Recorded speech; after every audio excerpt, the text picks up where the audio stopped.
Assalamualaikum warahmatullahi wabarakatuh.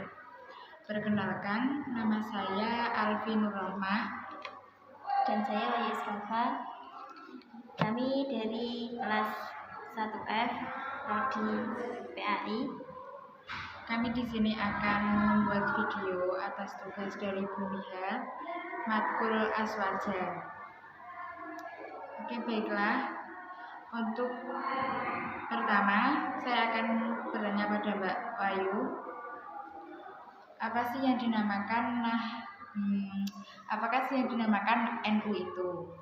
NU sendiri itu singkatan dari Nahdlatul Ulama, dan Nahdlatul Ulama itu adalah sebuah organisasi yang didirikan oleh para ulama, yang dimana organisasi itu bertujuan untuk memelihara, melestarikan, mengembangkan dan mengamalkan ajaran Islam yang berhaluan Ahlus Sunnah wal Jamaah, yang menganut salah satu dari 4 mazhab tersebut, yaitu yang pertama Imam Hanafi, yang kedua Imam Maliki, yang ketiga Imam Syafi'i, dan yang keempat yaitu Imam Hambali.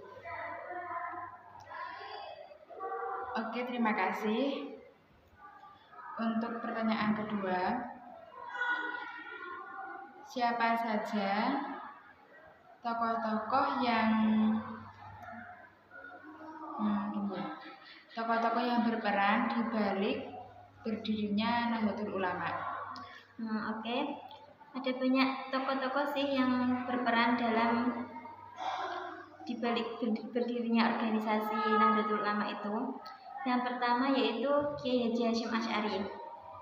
Beliau adalah pendiri Nahdlatul Ulama dan menjabat sebagai Rois Akbar, dan beliau juga sebagai pengasuh Pondok Pesantren Tebu Ireng Jombang.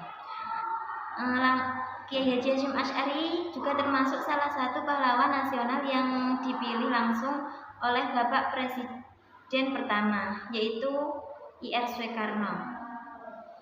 Dan yang kedua yaitu Kiai Haji Abdul Wahab Hasbullah. Peran Kiai Haji Abdul Wahab Hasbullah yaitu dalam organisasi NU sebagai Khatib NU pada tahun 1926 dan sebagai Rois Am pada tahun 1947 sampai 1971. Yang ketiga yaitu Kiai Haji Bisri Syamsuri sebagai Akwan NU tahun 1926 dan Rois Am NU di tahun 1971 sampai dengan 1980. Yang keempat yaitu Kiai Haji Ahmad Dahlan. Beliau sebagai Wakil Rois NU pertama pada tahun 1926. Yang kelima yaitu Kiai Haji Raden Asnawi.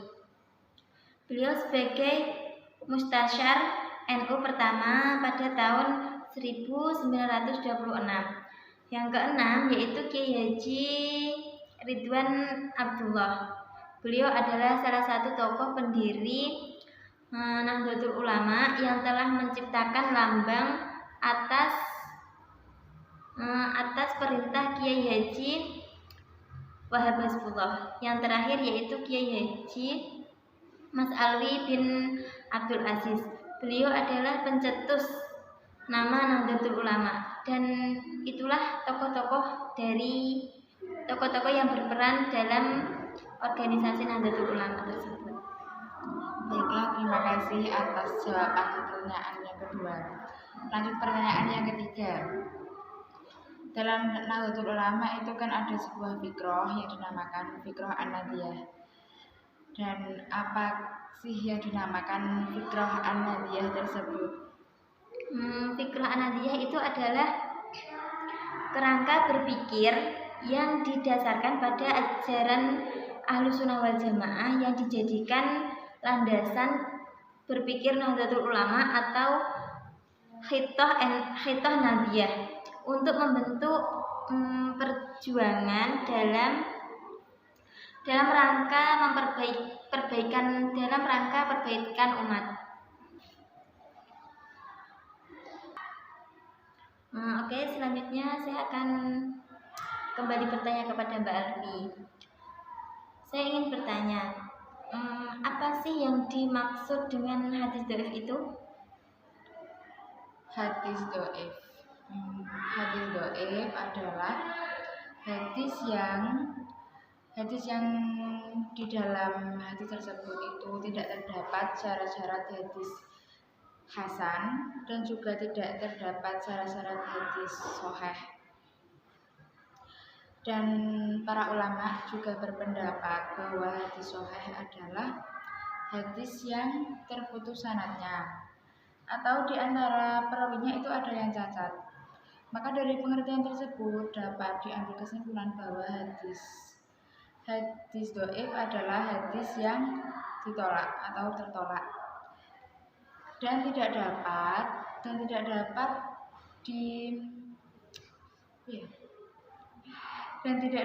diketahui kebenarannya. Itu dari perkataan atau perbuatan Nabi. Oke, yang pertanyaan kedua yaitu terdapat berbagai tingkatan derajat hadis lemah, mulai dari yang lemahnya ringan hingga yang parah bahkan yang palsu, dan sebutkan macam-macam tingkatan hadis tersebut. Baiklah, macam-macam hadis yang menurut tingkatannya. Untuk yang pertama adalah hadis mursal. Hadis mursal adalah hadis yang diriwayatkan oleh tabi'in langsung dari Rasulullah. Sanadnya terputus pada akhir yaitu pada sahabat. Untuk yang kedua, hadis mu'dhal. Hadis mu'dhal adalah hadis yang terputus sanadnya 2 atau lebih itu secara berturut-turut. Yang ketiga yaitu hadis munqati. Untuk yang keempat, hadis mudalas. Untuk yang kelima, hadis mu'an'an. Ini cara periwayatannya dengan kata-kata an. Berarti an fulan gitu ya. Untuk yang keenam, hadis mutorib. Untuk yang ketujuh, hadis syad.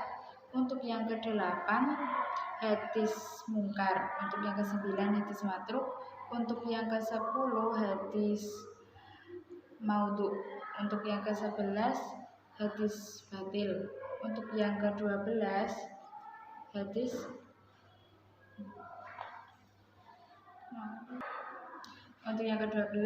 mudraj.